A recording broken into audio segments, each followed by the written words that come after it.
Here we go. It's Friday. I think it's Friday. It is Friday, right? Yes, it's Friday. Thank God it's Friday. And this is Coffee and Headlines. It's a pleasure to see you this morning. Good morning, everyone. Welcome back to Coffee and Headlines, our morning get-together live here on Facebook, where we take a look at news that we hear from the local papers, from the state papers, from national news sources. We take a look at your comments, your ideas, your suggestions. We combine all this information so we can have an awesome life here, connecting with each other and with the destination as a community of English-speaking locals. I'm tired. I am tired. Yesterday was a very, very wonderful presentation. We'll talk about that in a second. But I'm so happy that the weekend is here and it gives us a chance to charge some batteries and get ready for another week. As always, I welcome you all to Coffee and Headlines, particularly those that are watching live for the first time. If that is you, feel free to let us know by writing the word new in your comment. We'll be so very happy to give you a nice little welcome. And if there's something very, very important that you wish to share with everyone, please add a capital letter Q at the beginning of your comment so we can go looking for the comment later on as we get into the comment section. Comment. We have a few bits of news to share today, some good, some interesting, some with commentary. And I will have, I love this comment. Kathy says, Kathy here, I am definitely making a list of the musical presentations we've missed so that I can beg you to repeat them when we are back in Puerto Vallarta. Well, first of all, thank you very much, Kathy. And also, how great that you got such great news from your doctor. I think it is time for me to put together a list of presentations that we've done in this latest news cycle at the Joint Co-working Hotel, because for me, it really is not that complicated to repeat any given presentation. It's just a matter of scheduling, and since they're already there and they're ready to go, all I need to know is to know from you what you would like to enjoy if you missed anything. So what we'll do is I'll do this weekend. I'll put together a new page on the website that features what has gone on, and we will take a look at that, and I'll be happy to repeat presentations when you're back. Okay,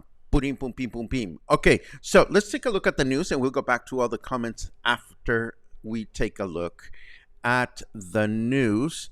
And today we are going to start with the drought, which is actually gone, at least locally, at the end of last month, and with July having been a month with less than average rainfall, there are still 119 municipalities in the state of Jalisco experiencing some level of drought.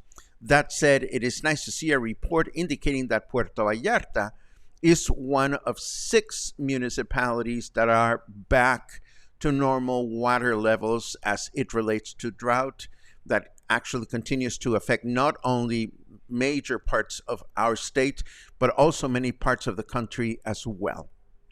For those of us that live here, it is so very nice to be able to look up towards the surrounding hills and mountains, or to venture up down the Quale River to see so much green out on the woods and so forth and so on. So if you have a nice opportunity or not so nice opportunity to just look out the hills or go walking or hiking, it is a great time of year to do so. Yes, I know this is a hot time of the year, but there's always a nice beer spot somewhere waiting for you to take a break from your walk.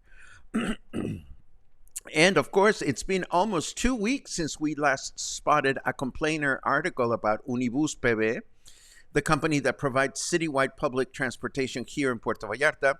The good news is that there is nothing new being said here. It's the usual bit about how many buses are not working properly or not running their air conditioning, or in this particular case, there was a bus that was particularly fumey.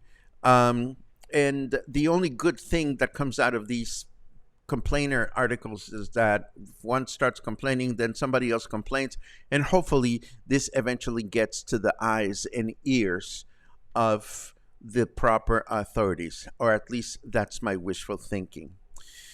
Still on transportation related news, but not locally, more at a national level. Now that the Mexican government's purchase of Mexicana de Aviación has been finalized, more details are emerging about the routes and aircraft that will be available for us to enjoy starting at the end of this year. The new Mexicana Airlines will begin operations in December with 10 planes and will fly to 20 domestic destinations, guaranteeing a punctual quality service at low prices, between 18 and 20% lower than current fares. The destinations include most states in the country, and of course they include both Guadalajara and Puerto Vallarta here in Jalisco. And ticket purchases will begin in September. Now, I have a little bit of commentary on this, if I may. One of the big challenges in flying domestically here in Mexico is the hub. More often than not, if you are flying anywhere other than Guadalajara or Mexico City, within Mexico, you have to go through Guadalajara or Mexico City to then change planes or continue wherever it is that you're going. So oftentimes, if you want to get, say, from here to Cancun, it's not one flight. It is actually 2 flights. So it's, even when we're talking about inexpensive airlines, there is still that issue. Imagine if you were living in the United States and in order to get from one place to another, you were forced to fly through, say, Chicago or Dallas. So hopefully a lot of the airplane destinations will be interconnected. It is difficult to see at this time.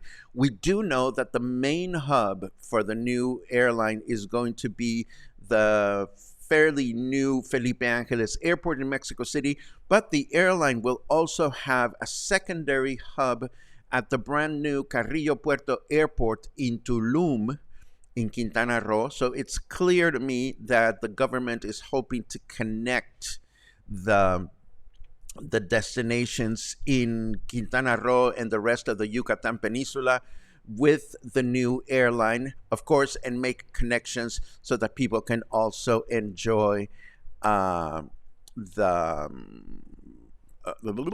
new Maya train. That's what I'm trying to say. So we'll see what happens come September. We'll see how the flight prices are, and we will keep our eyes open on this one. I'm excited, and I hope you are too.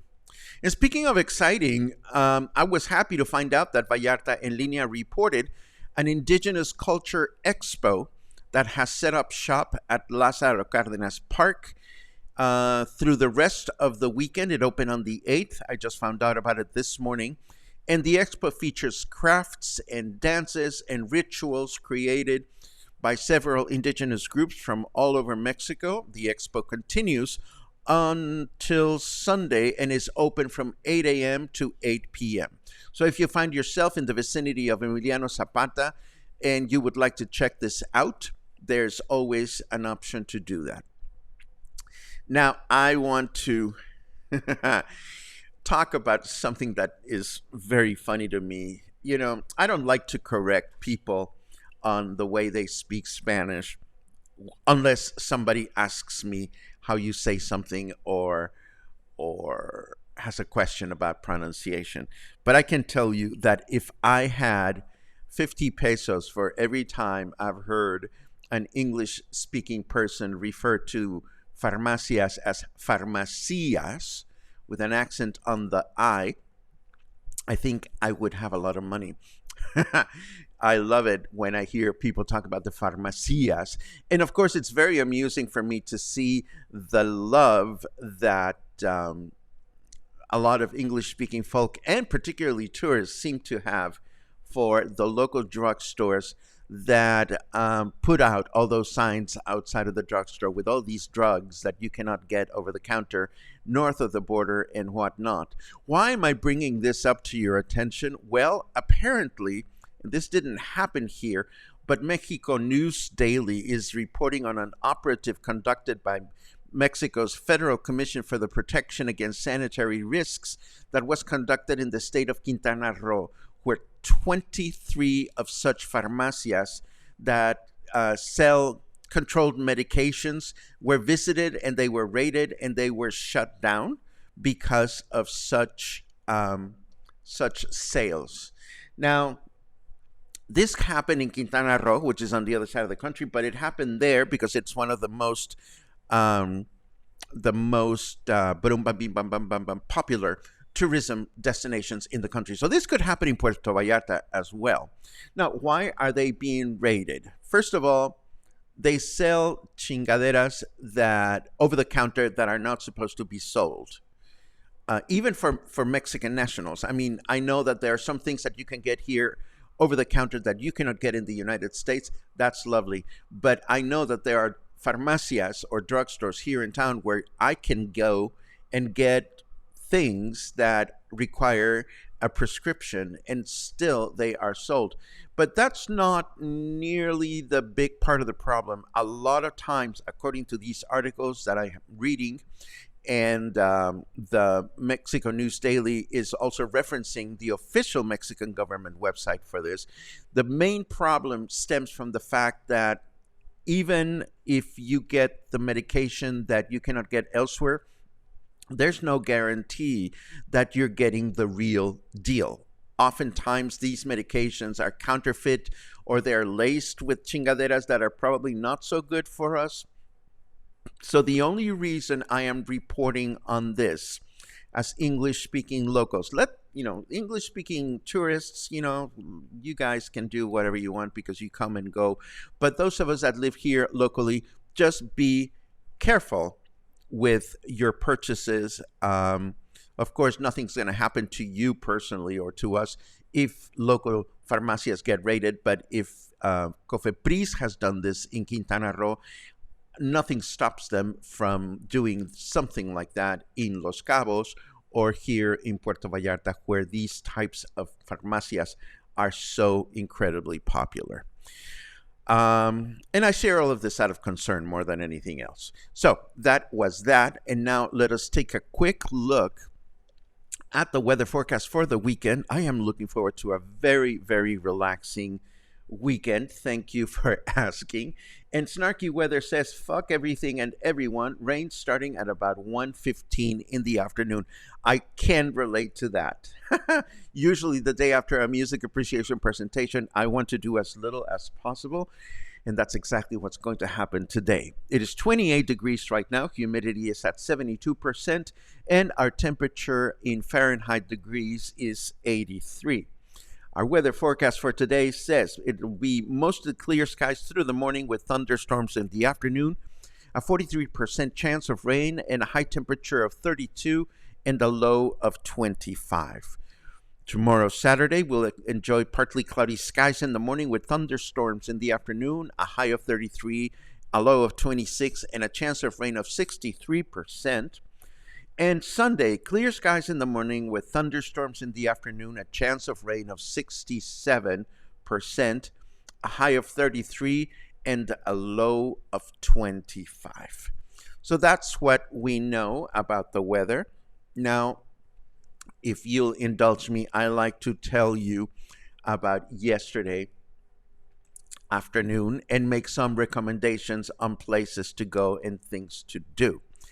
Um, let's see. We start with the fact that, of course, some of my dear friends wanted to go to the Tony Bennett presentation. And one of them suggested, well, it's Tony Bennett, so we should go get martinis prior to the presentation. And I said to myself, okay, I'm game for martinis. I'll just make sure that I eat something solid for lunch. I don't always do that, but I don't want to go and give a presentation feeling slightly tipsy or whatever. Now, as an aside, oftentimes when I head into Emiliano Zapata to do a music appreciation presentation, I say to myself, well, where can I grab a bite to eat just before my presentation that is just not complicated and not very expensive? And so far, I've ended up at the Mercado at the Rio Quale, where you go upstairs and there's all these wonderful budget eateries that are just yummy, and budget yummy. Yes, that's exactly what I said. So there's the Mercado, or I've ended up at El Granero, the wonderful air-conditioned restaurant that sells craft beer.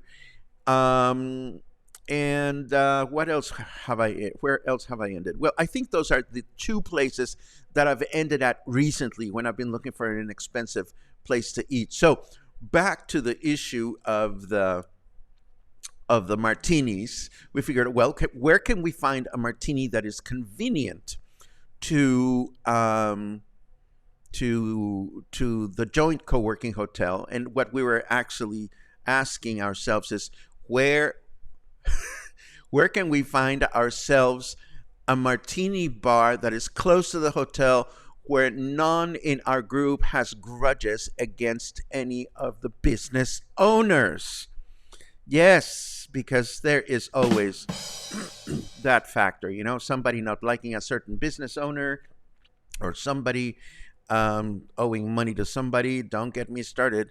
Long story short, somebody had a brilliant idea of going to the tiny but really wonderful burrito bar that is located right under OK Jose, or formerly No Way Jose.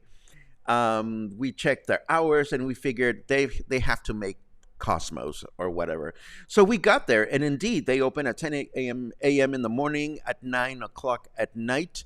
Now, I didn't actually eat there, but some friends did, and they said that their food was absolutely yummy. I was just happy to find a place near where the presentation was going to take place and be able to enjoy a couple of martinis. And you're probably thinking to yourself, what is Paco doing drinking alcohol before he gives a presentation? Well, I thought about that myself, but it was fun. And I show you this photo not so much because of the two very lovely gentlemen that are appearing on the photograph. They were not the instigators of the martini experience. But I show you this photo because when we got there, the owners were so very nice to us. And they even changed their playlist, so we got a chance to enjoy martinis while we were listening to Tony Bennett's music, which of course put me in the zone. And then there was the presentation itself, which was beautifully attended. I was so gratified by more than 15 people that joined me. And I said it yesterday, and I say it a million times, and I'll say it again if I may.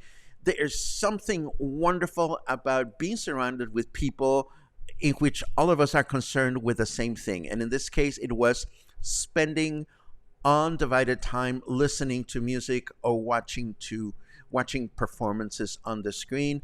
I got a chance to see friends and people that I had not seen in a while, and that made me very, very happy. And the presentation was very, very nice received, and I'm totally grateful for that.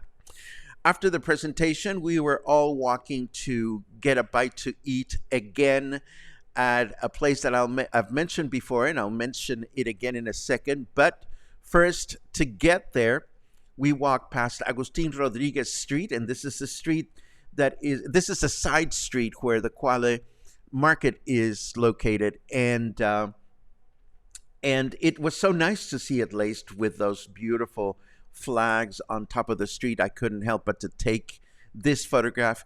And of course, why did we walk this way? Well, because we were headed over to El Bodegón de Pastas once again on Libertad Street. There, we were pleasantly surprised. We were a group of like 6 people, no more. We were a group of 6 or 7 people, and we were surprised to find that 4 or 5 other people that had attended the presentation were already sitting there. Poor Alex and Bruno were caught somewhat by surprise with so many people, but they were so very happy to serve us. And I cannot recommend this tiny but very special Italian restaurant enough. It's right on Libertad Street, right around the corner from the Insurgentes Street Bridge. If you haven't had a chance to check it out, I thoroughly recommend it. Nothing makes me happier than to see a small business become very, very successful for no reason other than the fact that they deliver a good, well-prepared, beautifully crafted, full of soul product. Their food is absolutely yum yum. The end. Let's take a look at your comments just to see what everybody is thinking about this morning. Let's see what we have. Lots of good mornings, which I love. Including a good morning. I saw it. Where is it? There's a good morning from David Dunphy, who is now in town, and he usually says good afternoon because he's usually in Boston, and it's afternoon by the time we broadcast. But the nice thing about David is that he attended the presentation, so there were some cluster connections being made between David and people he had not met in person, and that made me very, very happy. Let's see. Pirim pim pum pum. I see a few comments about yesterday's presentation. I very much appreciated those yesterday, and I very much appreciate them today. Let's see what we have. We acknowledge Kathy's comment. Boom, parim, pam, boom. Jesse says we are feeling the drought in Tuito. Jesse, I miss the pizza. I miss the cookies. As you all know, Jesse has a wonderful pizza eatery right in around the corner from the main plaza in Tuito. What is it? Provecho or Buen Provecho? It escapes me right now. I haven't been to El Tuito in a while, so I'm getting the munchies, the cravings. That's what I mean to say. Let's see. Thank you very much, Ben, for that comment. I owe you an apology because we kept trying to have a conversation and we kept being interrupted by other people. And I promise I won't let it happen again next time I see you. Sometimes it's challenging when there's a bunch of people there, but I'm very grateful for your remarks, and I am so very grateful for the fact that you were there. Let's see. Good to know about the Indigenous Culture Expo. Yes, I'm hoping to go check it out on Sunday afternoon. Hopefully, I'm keeping my fingers crossed. Jesse asks, I am curious about the legality of marijuana now that there is a dispensary in Vallarta. Well, here's an interesting correlation, Jesse. The short answer to your question is marijuana has not been legalized to the extent that you can open a shop and sell chingaderas. Are there shops selling stuff? Yes. Are there people selling brownies and CBD and XYZ and whatever? Yes, there are.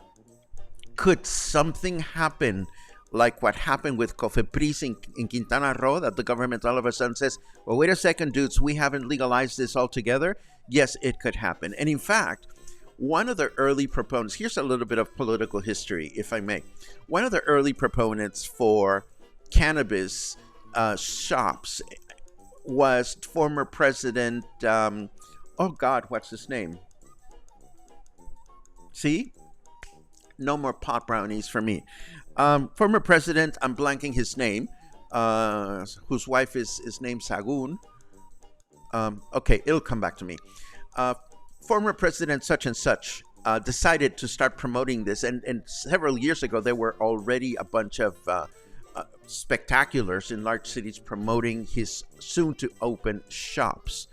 And I just read in the news not even 3 weeks ago that some of his shops were shut down because they were operating illegally. So the long answer to the whole business of dispensaries is I know of people that sell stuff that is prepared at home, but this is more on a who you know basis.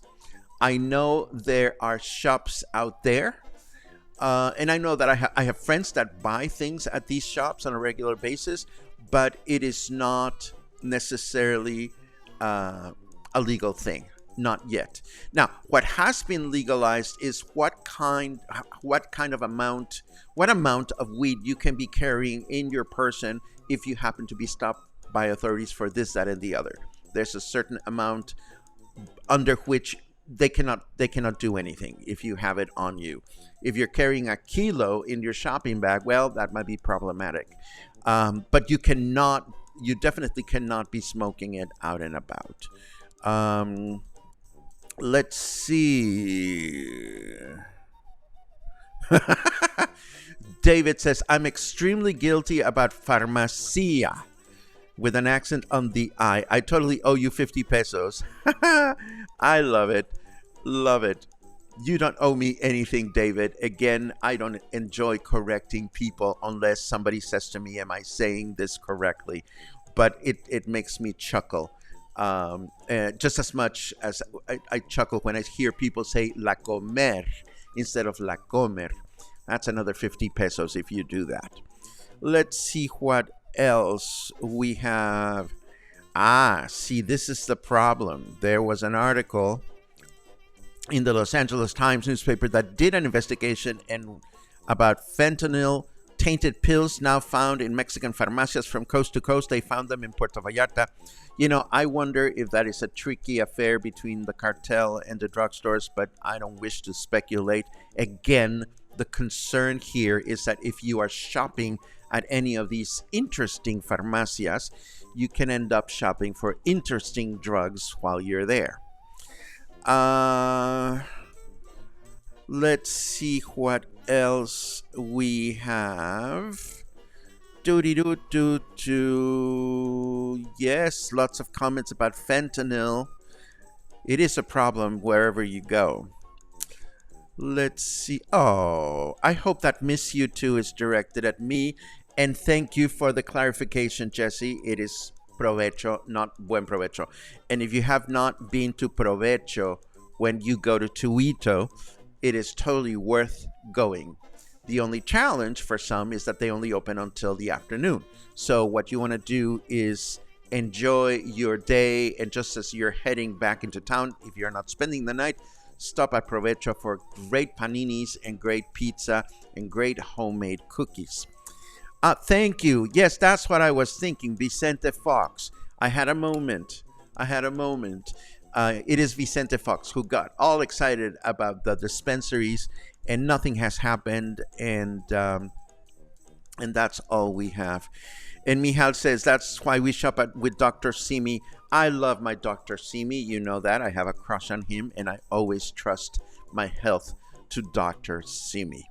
And I think we are at the end of today's comments. I thank you so much for keeping me company, and I thank you for all your kind words about yesterday's presentation. For me, it is such a joy to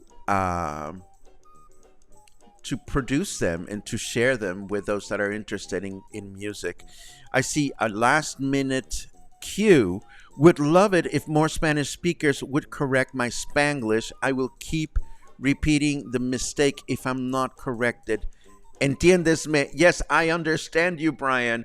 It is a delicate situation from where I sit. Maybe because I personally detest being corrected without requesting a correction. It just upsets me. And that's probably a character flaw of mine more than anything else. For example, whenever I ask here at Coffee and Headlines for how do you say something, I'm always grateful to receive the answers. When somebody just out of the blue says it's tomato, not tomato, I just want to strangle. So maybe that's why I personally don't feel comfortable correcting other people. But if you ever have questions, anytime, I'm happy to answer questions about Spanish pronunciation. And that brings us to the end of today's broadcast. It's time to read. It's time to crochet a little. It's time to take an easy day off. And tomorrow, of course, we'll be back with more coffee and headlines, more information, more stories, and more comments. Between today and tomorrow, stay happy, stay healthy, stay dry, but may it rain wherever you are so that the temperature gets a little cooler and more comfortable. Have an amazing day, and I'll see you soon.